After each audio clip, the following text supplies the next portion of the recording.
Muy buenos días, Panamá. Hoy es jueves 16 de marzo. Usted nos ve por Next Canal 21. Nos escucha por KW Continente. Bueno, día en el que ya ha inaugurado el ramal que lleva al Metro de Panamá en su línea 2 hasta el aeropuerto, de Tocumen. Un día en el que el Ministerio Público investiga este robo de las dosis de fentanilo en la caja del Seguro Social. Bueno, en el mundo todos preocupados con esta. Ahora es el Credit Suisse que arrastra todas las bolsas latinoamericanas. Y realmente, ¿cuál es la exposición de nuestro sector bancario ante esta incertidumbre habida en las quiebras de estos bancos de Estados Unidos y Europa? Un día en el que se descubre una trama de intento de asesinato del ministro de Defensa de Italia, parte del grupo Wagner. Y Real Madrid a cuartos, igual que el Nápoles. Vamos a ver cuáles serán los encuentros para estos cuartos de final de la Liga de Campeones. Don José, además, bueno, acaban de reelegir por unanimidad a Gianni Infantino como presidente de la FIFA. Don José. Me alegro por ustedes, los del Real Madrid. Sí. Buenos días a toda nuestra audiencia. Buenos días, Fernando. Buenos días. Buenos días a toda nuestra audiencia que nos sigue en KW Continente Radio y en Canal 21 Next TV. Hoy jueves 16 de marzo. Ya pasamos la cintura del mes.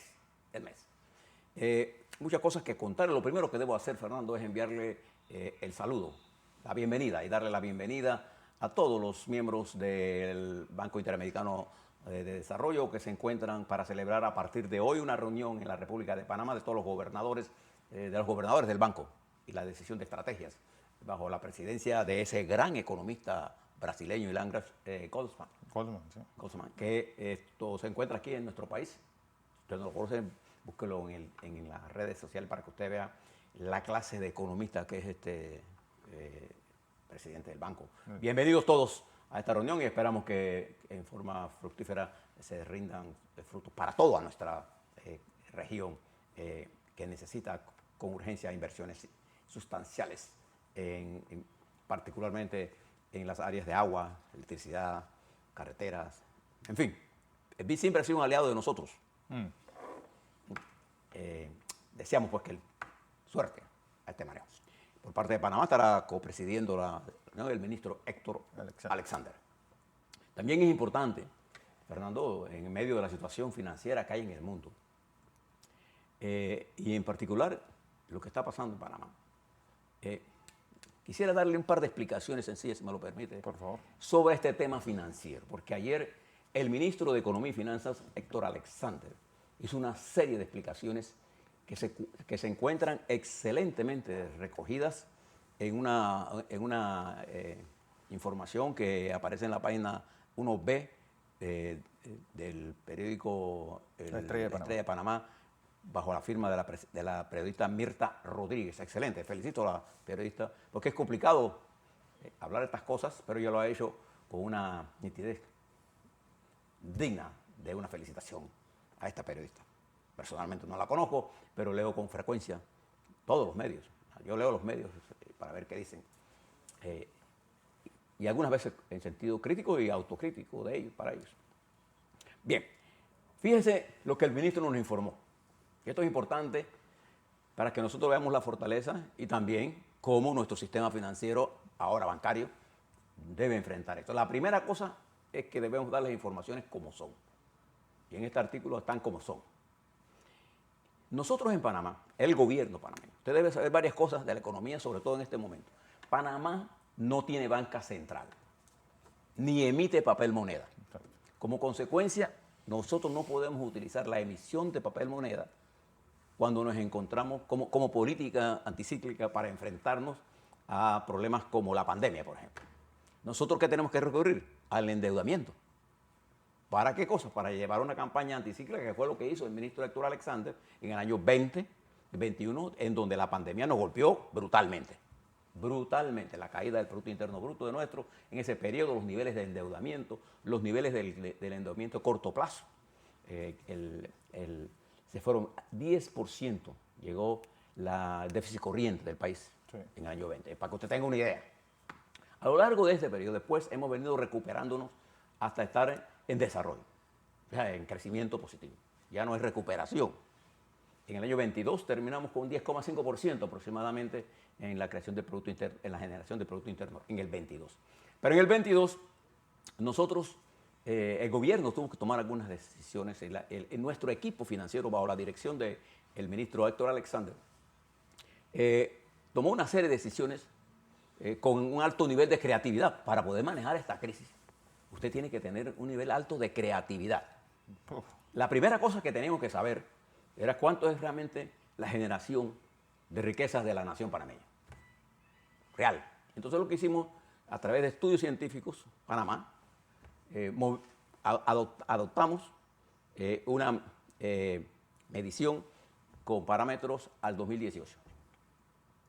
Eso nos permitió a nosotros tener una impresión más clara del efecto inflacionario, del efecto de todo lo que estaba ocurriendo, y nos permitió evaluar con precisión cuál es el nivel de riqueza que genera la República de Panamá, que se expresa por eso, en el Producto Interno Bruto. Dos, para enfrentar las metas financieras, Panamá había establecido en el 2022 un déficit corriente de 4%. Entonces, ¿qué hizo Panamá? Recurrió a lo que dispone el sistema financiero global y recurrió a un mecanismo que se llama el swap. El swap, S-W-A-P, el swap. ¿Qué es el swap? Bueno, el swap es una permuta financiera. Es un mecanismo que se establece, en este caso, entre un banco, Citibank, y el gobierno de la República de Panamá, por otro lado, para resolver un problema, acordar un intercambio en la que, por un lado, las partes ganen y dos, resolver problemas financieros de corto plazo. Entonces, este mecanismo de swap lo usó el gobierno de Panamá para que el Citibank pagara 360 millones de dólares en intereses que se vencían en el 22, los pagó y nosotros le pagamos al banco en el año 24 y 25. Ese mecanismo financiero, el banco gana los intereses, se trata un interés, y Panamá obtiene un alivio que le permite en el año 23 contratar en la banca internacional y refinanciar ahora las amortizaciones. ¿Qué significa esto? Que el gobierno que termina con Laurentino Cortizo tendrá una mejor relación deuda-PIB, y el gobierno que se inicia el 1 de julio del año 24 tendrá también una relación de deuda-Producto Interno Bruto más baja que la que tiene el presidente Cortizo cuando tomó el gobierno. ¿Eso por qué es importante? Para que el gobierno tenga las facilidades de poder invertir vía la contratación de créditos y mantener el grado de inversión. Entonces, en una forma creativa, el Ministerio de Economía y Finanzas y ese equipo que está ahí, que es un equipo de primera clase que tenemos nosotros, logra, a través de mecanismos financieros que están en el mercado, o sea, esto no es que lo inventó el ministro. O sea, creo que la creatividad utilizada por el Ministerio de Economía y Finanzas es digna de que esto se estudie en las aulas donde se estudia economía y finanzas, para aprender todos de esto que está pasando en el mundo. No emitir criterios, porque he visto algunos periódicos, algunos medios, hablar de que hay un engaño. No, aquí hay una transacción financiera exquisita, digna de estudio, ¿no? Para aprender cómo se administra finanzas en tiempos de crisis. En tiempos de crisis. Y cómo poder sacar al país. Y generar liquidez para el país. Generar liquidez, pero además generar una posición. La República de Panamá tiene hoy los indicadores macrofinancieros mejores de nuestro continente.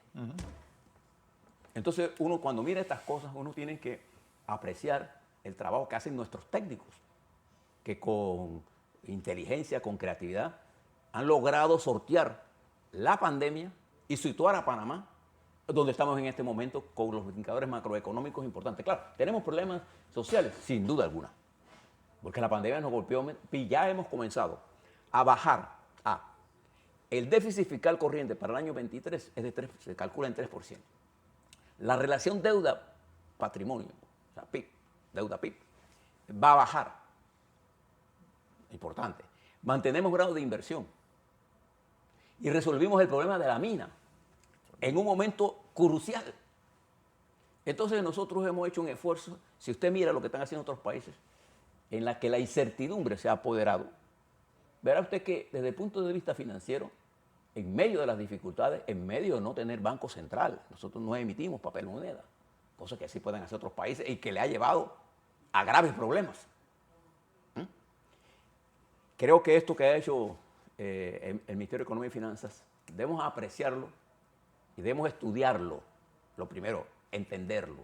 Por eso aprecio mucho la redacción que ha hecho Mirta Rodríguez de un tema tan complicado. Un tema enredado, ¿eh? Sí, y complicado. Y sobre todo en medio de la crisis financiera. Esto que pasó ayer con el Banco... Este es un banco, este es el segundo banco de Suiza, pero ya el Banco Central de Suiza, que sí emite papel, ha dicho, nosotros le daremos la liquidez que sea necesaria a ese banco. 53.000 millones de francos. Para arrancar por ahí. Vamos a empezar por ahí. Entonces, este es un banco que ha estado metido en muchos problemas a lo largo de su historia. Deuda, multa, transacciones. Entonces, parte del problema regulatorio es que los que nos exigen a nosotros en Panamá regulaciones y estricto cumplimiento, no las cumplen. Esto pasa en Suiza, en Inglaterra, en Francia. Entonces usted ve que ellos son los más grandes críticos de nosotros. Y entonces nosotros caemos en esas discusiones y yo creo y dejamos de apreciar en su estado, en su justa dimensión, el esfuerzo que hace nuestro sistema bancario, que una de sus grandes amenazas son estas listas por las corresponsalías. Y eso obliga a nuestra banca a mantener una posición conservadora para garantizarle la liquidez a ese banco, que hoy nuestro sistema financiero, Fernando, es altamente líquido. Bueno, el lunes vamos a tener al le digo esto director porque cuando usted mira todo esto, el superintendente de banca, y ve, por ejemplo, que ayer veía al presidente Cortizo inaugurando la línea el ramal del ramal que conecta el aeropuerto. Nosotros somos una de las pocas naciones que tiene metro entrando al aeropuerto. Y esas cosas, por ejemplo, acabo de recibir las fotografías, las turbinas de gas de la planta Gatún ya están en sitio, ya están en Colón. Si acaso no lo sabe nuestro amigo el ingeniero alemán, que sepa que esta es una inversión de 1.000 millones ahora en Colón, que nos va a garantizar a nosotros una matriz energética más barata, más confiable al tener más de 1.000 megawatts que entran de Colón hacia Panamá con sus respectivas subestaciones. Entonces, creo que este esfuerzo que ha hecho la República de Panamá, no solamente el gobierno, los empresarios panameños, nuestros trabajadores, es digno de mirarlo con objetividad. No le pido más nada. Objetividad. Bien. Si usted quiere ver esto, mire lo que está pasando en nuestra región ahora. Escuchaba ayer al presidente de Chile, Gabriel Boric, vestido de salsa indígena allá en el la Mapuche. Estaba en el norte, cerca de En el Bolivia. norte, Endurecer su línea con respecto al problema migratorio y con justeza, porque comparto su opinión, plantea que la migración legal no es el problema. El problema es la migración ilegal y tras ella se esconde el crimen organizado. Y ordenó al ejército a actuar con cordura, pero con firmeza frente a él. ¿Qué se encuentra Chile en este momento? Que cuando mandan, por ejemplo, venezolanos a Venezuela, el señor Maduro no los quiere. No autoriza los vuelos. No. Ese es lo que estamos hablando. Y la migración se ha utilizado como arma para inestabilizar los países. Esto es lo que usted ve, por ejemplo, en esta diáspora venezolana. Y decir que el regreso a la patria, ese es puro cuento. Sí. O las diásporas que impulsó Rusia. ¿Usted se acuerda cuando los sirios bajaban a Bielorrusia? A Bielorrusia y lo intentaban meter a Europa para poner presión con miles a Europa. Polonia. Y esto es lo que hace que el ministro de Defensa y la primera ministra de Italia particularmente el ministro de Defensa, en el folio de esta semana, se denuncia que el grupo Wagner, el grupo paramilitar que actúa a nombre y pagado por Putin, Vladimir Putin, el gobierno ruso, ha puesto 14 millones de dólares de recompensa a quien capture o mate al ministro de Defensa italiano, porque él acusa a este grupo Wagner, ya la evidencia está allí, de actuar en Libia y fomentar la persecución a migrantes para que se vayan a Europa. Y la primera ministra italiana, Fernando, que es una mujer de derecha, estuvo en Kiev dándole respaldo de Italia a Ucrania y ha sido víctima del ataque de los personeros, entre ellos el ministro de Relaciones Exteriores ruso, Sergei Lavrov, atacando a la primera ministra italiana por sus posiciones pro la estabilidad y la integridad territorial de Ucrania y en contra de la invasión del señor Putin. Fíjate, Fernando, el nivel de ganterismo, porque todo es gante, poner precio a la cabeza de un dirigente. Y las explicaciones de Rusia ahora serán, no, eso no es de nosotros, porque la idea de crear estos grupos paramilitares privados es desligar al gobierno de sus acciones. Y este señor Yevgeny Prigozhin, que atacó duramente esta semana a la primera ministra y al ministro de Defensa, la inteligencia italiana había ya tenido la información de todo lo que se estaba ocurriendo. Fíjese esto que está pasando. Mientras hoy, en Francia, el presidente Macron, junto con su gabinete, reunido anoche, altas horas de la noche del miércoles, bueno, ya hoy es mediodía ya, ¿no? Hoy, lo aprueba si tiene los 283 votos por la Asamblea, o lo pasa por decreto, como lo dice la Constitución. De todas maneras, hoy espera Emmanuel Macron pasar la reforma al sistema de pensiones, que aumenta la edad de jubilación, aumenta las cotizaciones, y que es altamente impopular. Pero el nivel de manifestaciones se ha reducido sustancialmente en Francia. El movimiento ha perdido, ante la firmeza de Macron, ha perdido capacidad de estar en las calles, y hay sectores ya que no están en movilizaciones. Y esto, a pesar del costo político que ha pagado Macron, esto se puede convertir en un hecho en las próximas horas. Mañana le estaremos informando sobre eso. Mientras eso está ocurriendo allí, Moscú, Teherán y Beijing, lo que equivale a decir Irán, Rusia y China, montan unas maniobras en el Golfo de Omán, militares, en el momento en que las mujeres de Irán salen nuevamente con fuerza. Ayer había un festival, sí, una fiesta especial, y comenzaron a quemar los velos en las fogatas y pidiendo la eliminación del régimen religioso que tiene una feroz persecución contra las mujeres. Y siguen los atentados, las cárceles. Y usted ve cómo se unen estos regímenes, y nadie condena de estos dos lo que está pasando en Irán. No. Fíjese, porque usted vea cómo está. Un día ayer también se dio el derribo, que nosotros le informamos, de un dron ruso, un dron americano por parte de aviones de combate rusos. Y los rusos dicen que ellos no tienen nada que ver con eso, pero ayer el Pentágono, en su máxima representación, el jefe de Estado Mayor Conjunto y el secretario de Defensa, Austin, hablaron con dureza frente a la forma desastrosa, irreverente, de toda clase, provocativa, de la Fuerza Aérea rusa al tumbar esto. Y ahora los rusos dicen que ellos van a ir a bajar a buscar este dron. Los americanos le dijeron que ellos lo explotaron ya.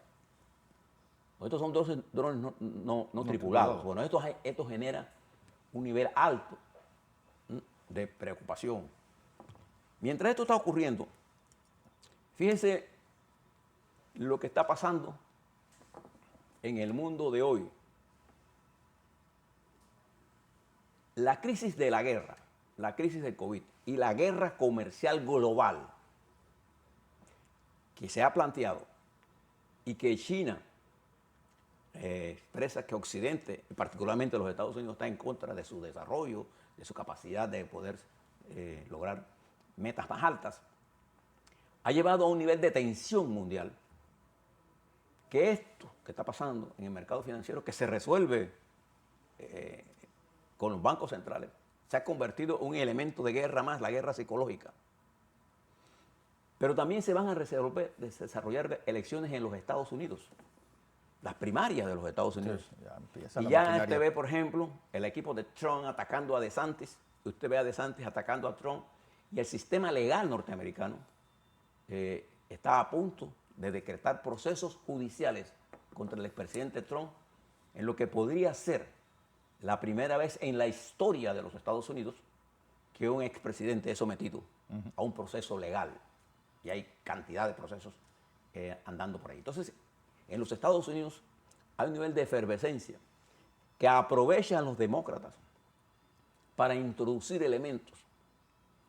Y esta posición anti-ucraniana de algunos miembros del Trump propio y de DeSantis propio es utilizado por los republicanos más moderados para decir Ucrania es fundamental para la democracia. Entonces esto es una acción de división interna en el Partido Republicano y la conspiración más grande está, digo, la conspiración no, el elemento más importante es si la edad de Biden y la de Trump les permite a ambos correr.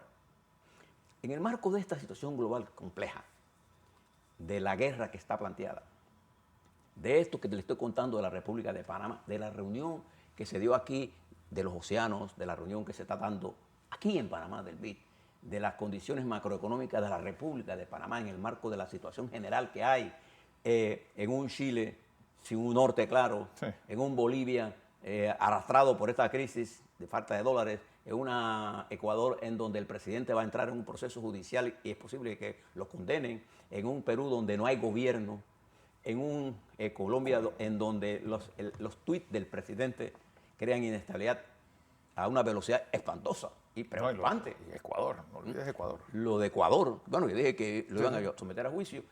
Lo que está pasando en Honduras y las barbaridades del señor Ortega. Fíjese que en todo esto, el lenguaje entre México y los Estados Unidos se ha moderado por las intervenciones de los dos cancilleres y que pusieron al gobierno de Biden, que no atacaba al señor